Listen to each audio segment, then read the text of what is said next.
وعن علي رضي الله عنه قال لا تنظر إلى من قال وانظر إلى ما قال. Hazreti Ali radıyallahu anhu aytат, sizler hiç kaçan kim söylep atkanын карабагыла дейт, эмне деп жатканын карагыла дейт. Айырмасы канча ким айтып жатканын. Негизги эмне деп жаткан эмеспи? Ушуга адамга карап сөздү баалабай, балким сөзгө карап кимдин сөзү. Danışmanların biri aytkan kalamul muluki mulukul kalam. Padişalardın sözü sözlördün padişası bolot deyip. Halimi padişalardın padişası Allah Taala. Allah'tın sözün kim aytsa Allah'tın sözü o.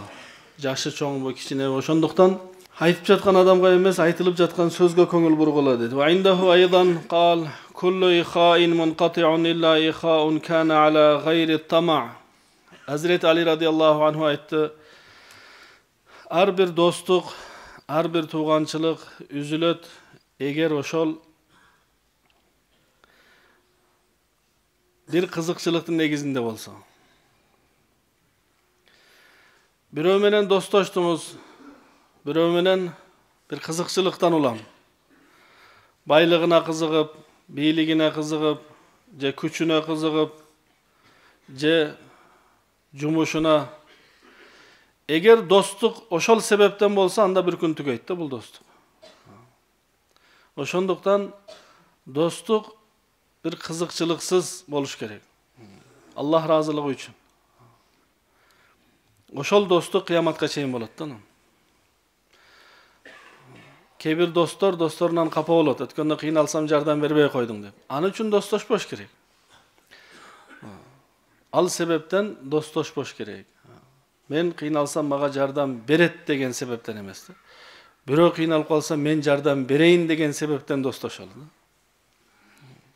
Hazreti Abu Ubayda ibn al-Jarrah radıyallahu anhu Peygamberimiz sallallahu aleyhi ve sellem'nin jakın sahabalarından ümmetke aytkan osiyatları annahu kana yasiru fil askari feyaqul ala rubba mubayyidin li thiyabihi mudanlisul li dini.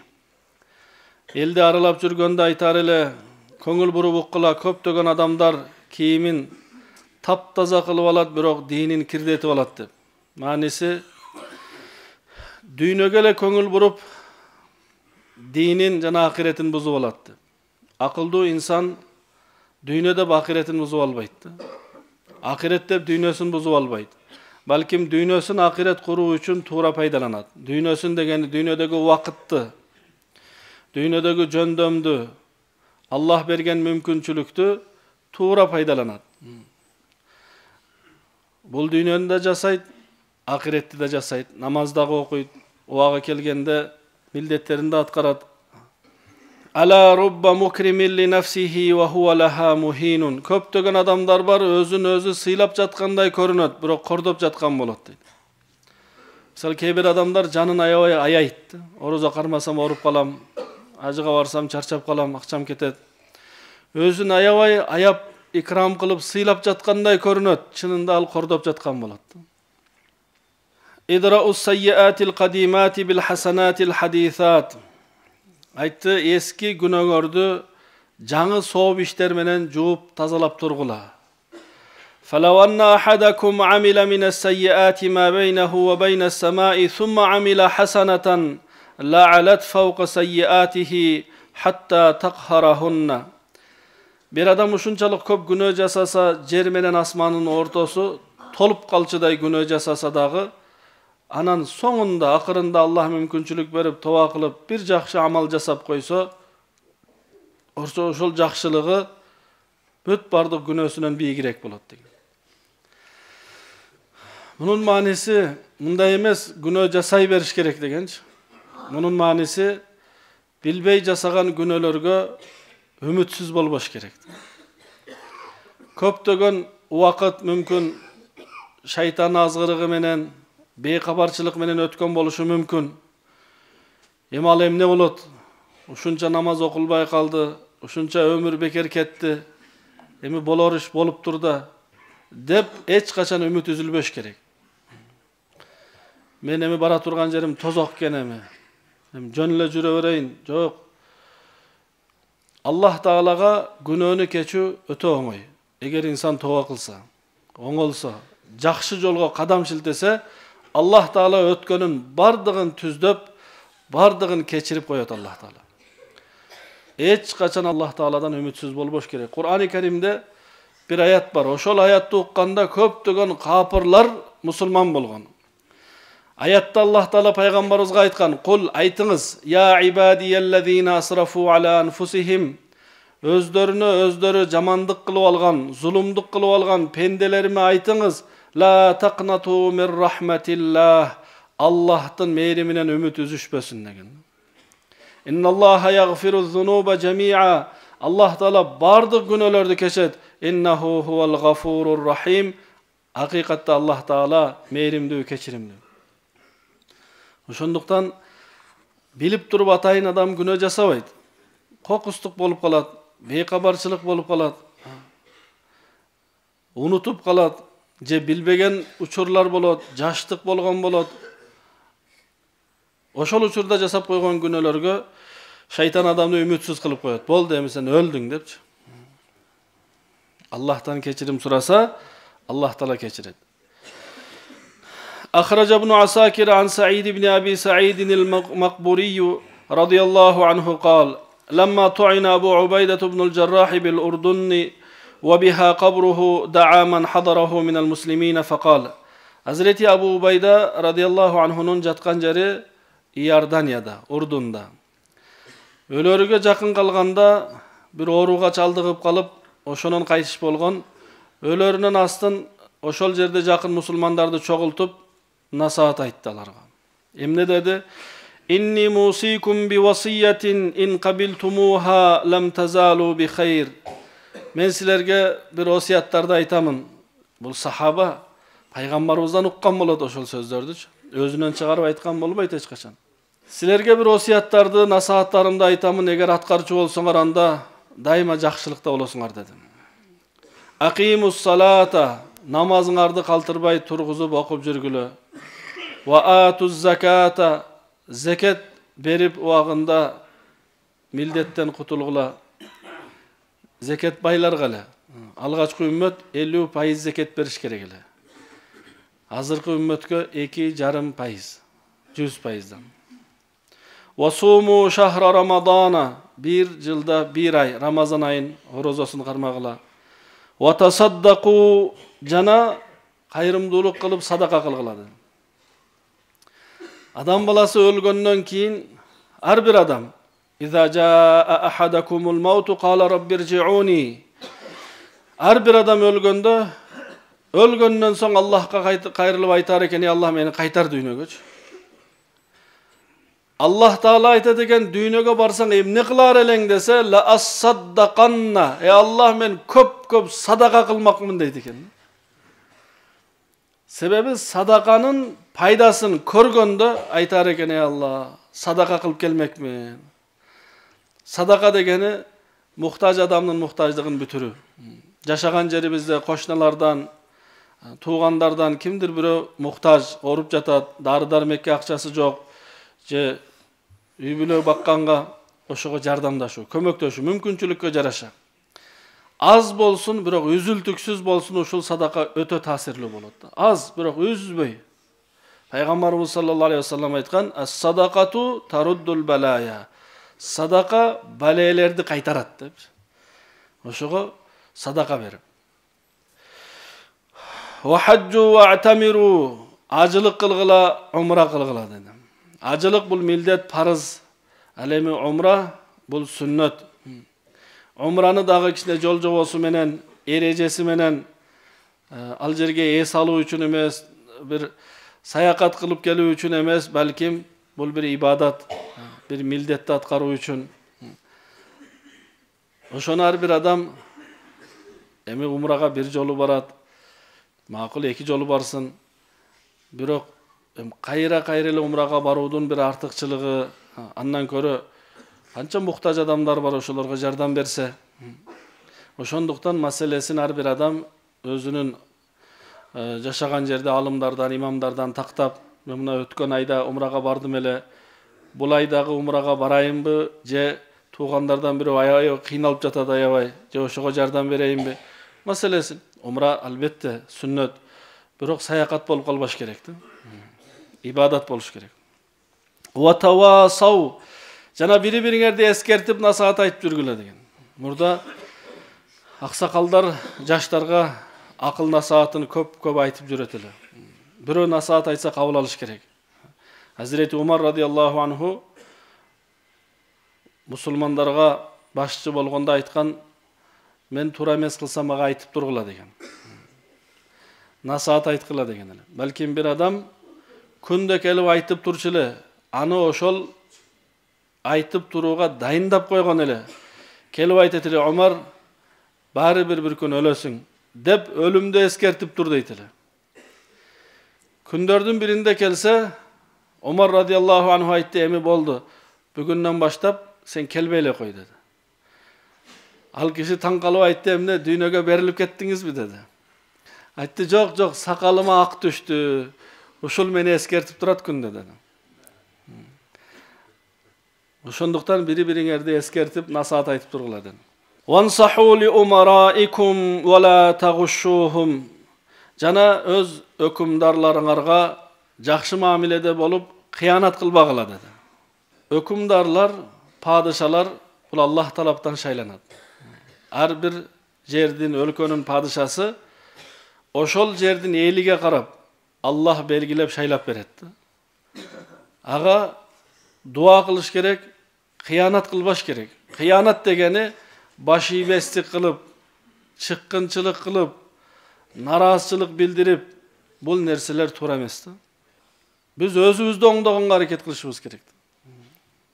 Ар бир адам өзүн оңдогонго.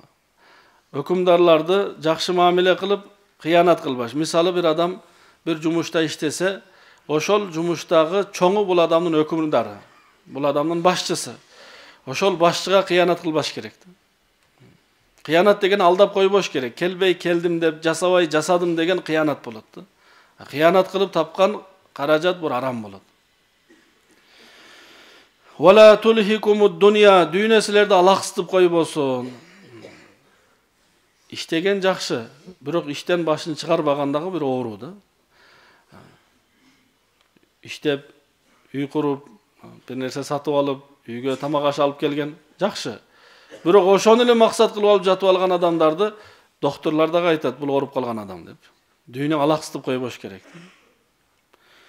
فإن امرأ لو عمر ألف حول ما كان له بد من أن يصير إلى مصرع هذا الذي ترونه. Эгер бир адамга 1000 жыл өмүр берсе дагы аягында менин акыбалыма түшүп калат бары бир деди. Мен бара турган жерге барат деди. Эми бир күн өлөт деди. Адам баласы өлгүсү келбейт, бирок билет бир күн өлүш керек. Инналлаха катабал маута ала бани адама фахум майитун. Аллах таала адам баласына жаралган ар бир адамга, тирүү жанга өлөт деп жазган. Сөзсүз өлөт.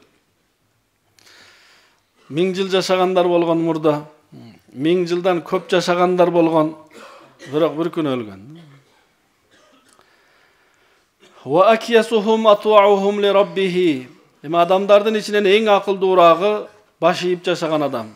Аллахка баш ийген, үйдө атасына баш ийген, аял киши болсо күйөөсүнө баш ийген, окууда окутуучуларга баш ийген, өлкөдө мамлекет башчыларга баш ийген, баш ийгенде эң акылдуу деп айтты. Ибадатта, динде Аллахка баш ийген. Ва а'малухум ли яуми ма'адихи. Жана бул дүйнөдө жашап туруп бара турган акиретине амал жасаган. Эмне жасасак акирет үчүн. Ассаламу алейкум, бирөө менен учураштыкпы, ушунчалык ыклас менен учурашалы, ушунун сообу менен да акирет курулсун. Вассаламу алейкум ва рахматуллах, насаатын аягында эл менен коштошту. Анан Hazreti Muaz bin Jabal radıyallahu anhuга айтты, салли бин нас, мен өлгөндө жаназа намазын сиз окутуңуз деди. Ва маата, андан соң кайтыш болду. Факама Muazun fin nas, Hazreti Muaz radıyallahu anhu элдин астында туруп айтты, Ya yuhannas, жалпы адамдар, musulmanlar, tubu ilallahi min zunubikum taubatan nasuha. Allah Taala'dan жасаган күнөөңөрдөн Allah Taala'dan кечирим сурап кайткыла, экинчи кайтпагандай ошол күнөөгө dedi. Кээ бир адам тоба кылат, бирок жүрөгүндө бар бир кичине ой калат да, бар бир эртең жасайм кайра депчи. Бирок ушундай тоба кылгыла экинчи кайтпай тургандай. Fa inna abdan la yalqallaha taiban min zambihi illa kana haqqan ala Allahi an yaghfira lahu. Эгер адам баласы чын жүрөгүнөн жасаган күнөөсүнөн тоба кылса, Allah Taala sözsüz anın tovasını kabul kılıp günahsını keçiret, bir gana illa man kana aleyhi daynun. Kimnin moynunda karızı bolsa oşol keçirilbeydi. Kanday günah bolsa tova kılıp Allah'tan keçirim surası Allah keçiret, birok birödön karız algan bolsa oşol keçirilbeydi.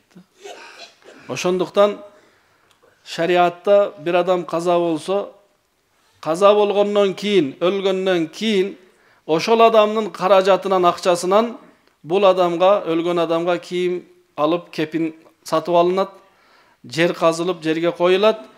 En birinci, andan keyin, janazadan keyin, jerge tapşırgandan keyinki atkara turgan iş karızdarına төлөйт. Артынан машина kaldı, akçası kaldı, malı var. Oşolordu satıp karızın төлөйт. Andan bir demke aşıp kalsa, anan baldarına muras kılıp taratıp beret, aşıp kalbasa eşteke yok. Demek, فَاِنَّ الْعَبْدَ مُرْتَحَنٌ بِدَيْنِهِ. Sebebi adam balası karızının orduğa küröge koyulgan bolot deydi. Karız төлösö kutuladı. Al karız az bolsun, köp bolsun. Oşonduktan karız algan jakşı. Jakşı degenim ruhsat, makul bolot. Birok керектүү нерсеге карыз алыш керекти. Керектүү нерсе, кичине айлыгым кармалып калды, бир 2000 сом берип турасыз продуктага, берип турсаңыз кайтат. Бирок карыз алып туруп машина алган, карыз алып туруп той өткөргөн, бул акча кайтып келбейт. Себеби Allah Taala биздин рызкыбызды милдет алган, рызкыңарды берем деп. Биздин машинабызды милдет алган эмес. Кымбат машина. Биздин тойлорубузду милдет алган эмес, биз өткөрүүчү тойлордучу. Рызкыны милдет алган. Ошого бирөө азык түлүккө, продуктага акча сураса, карызга берсеңиз болот. Андан башка нерсеге карызга сурадыбы? Эгер берсеңиз, эми өзүңүз билесиз, бирок кайра келбейт да ал акча. Алган адам да билет кайтарып бербейт экенин, бере албайт экенин. Бизде карызды өтө аз убакыт калат. Бир жумага берип тур, бир айга берип тур. Чындап эле бир жумадан кийин акчасы болчу болсо, чыдап күтүп туруп, ошол өзүнүн акчасын иштетсе болбой беле? Ошондуктан карыздан тезинен кутулууга аракет жасашыбыз керек. Эгер карыз болсо мойнубуздачы. وَمَنْ أَصْبَحَ مِنْكُمْ مُهَاجِرًا أَخَاهُ فَلْيَلْقَهُ فَلْيُصَافِحْهُ. Ал эми ким bir musulman bir tuğanı menen kичине араздашып, сүйлөшпөй, капалашып калган болсо, анда өзү барып туруп учурашсын dedi. وَلَا يَنْبَغِي لِمُسْلِمٍ أَنْ يَهْجُرَ أَخَاهُ أَكْثَرَ مِنْ ثَلَاثٍ فَهُوَ الذَّنْبُ الْعَظِيمُ. Musulman bir tuğanın 3 günden aşuğun uruşkan sebepten süйлөшпөй koyu bul çoğun günü dedi. Uruşkan joksuz, jön ele bir sebepler menen uçuraşpay жүрөсүz, al başka mesele. Birok birөө menen uruşup ketip boldu, süйлөшпөймүн деп туруp 3 günden aşuğun süйлөшпөй koyu bul günü bolot. Ошондуктан андайларды өзүңүз барып, өзүңүз дегени ким уккан болсо ошол адамды барып кечирим сураш керек. Шайтан эмне дейт? Жок, ал күнөөлүү. Сен жашы чоңго эмне дейт? Сен жашың урматтап койбоду дейт. Кичинесине эмне дейт? Эми алго чоң эми. Эми сен кичинекейсиң го, сыйлап койсо болмок деп шайтан ар бириге акыл үйрөтөт. Ошондуктан ар бири биринчи барып салам берип, Пайгамбар алейхиссалам айткан ал-бадиу бис-салами бариун минал кибри. Salamda algaç bergen adam tekebirçilikten alыс болот деген. Ошого барып, учурашып, саламдашып коюу, ортодогу мамилени түздөп коюу болот. Ошонон кийин сооп амалдар кабыл боло баштайт. Аллах Таалам баарыбызга айткан укканыбызга амал жасоого мүмкүнчүлүк берип, ката кемчиликтерибизди Аллахым кечирсин.